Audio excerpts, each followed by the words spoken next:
falar sobre o CORS, tá? O CORS ele é muito comum, você já deve ter passado aí, por exemplo, você está desenvolvendo no seu ambiente local, você tem um API e um SPA, por exemplo, e elas estão conectadas ali, ambas na sua máquina, no seu localhost, funcionando muito bem, você pega, desenvolve ali no front-end, manda requisição para o back-end, o back-end responde normalmente, tudo funciona perfeitamente. Aí quando você sobe esse sistema para o ambiente de teste ou para o ambiente produtivo, você se depara com um problema, né? Aquela mensagem no console ali, falando, indicando erro de cores e tudo mais.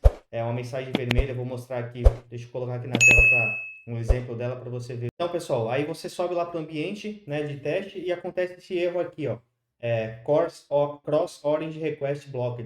Geralmente ele acontece ali quando a requisição do front está em um domínio, né? Quando o front-end está em um domínio e o back-end está em outro domínio. Ou então o front está usando HTTPS e o back não está usando HTTPS, né? Está no HTTP. Então ele acontece ali ou por protocolos, né? Por uso de protocolos ali diferentes, ou pelo fato de eles estarem em domínios diferentes, em portas diferentes também, serem outros serviços, às vezes pode acontecer, tá?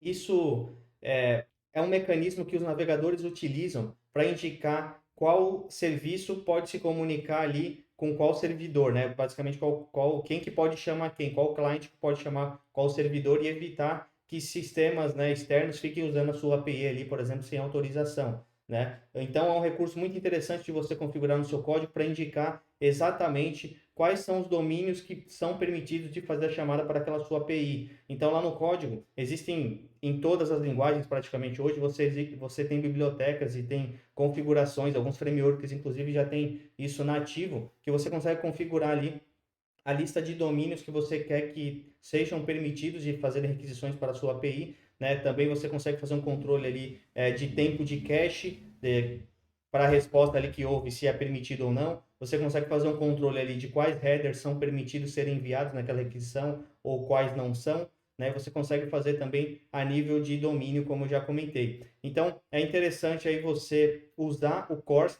para deixar explícito lá no seu código, né? E aí, para deixar isso explícito, como a gente pode ter uma variação ali entre ambientes, você pode deixar isso ou numa variável, numa configuração, ou deixar uma configuração, por exemplo, de banco de dados, carregar isso em tempo de runtime ali da aplicação, você pode setar isso lá nas configurações ali do framework, ou você pode deixar isso em algum sistema de cache, por exemplo. Então, existem várias possibilidades de você conseguir configurar isso, mas é interessante você deixar sempre setado ali quais são os domínios permitidos para fazerem requisições na sua API, tá? Isso evita de outros sites, né, outros front-ends que não são desenvolvidos por você, pela sua empresa, fazerem uso inadequado aí da sua aplicação. Tá legal? I don't wanna let myself down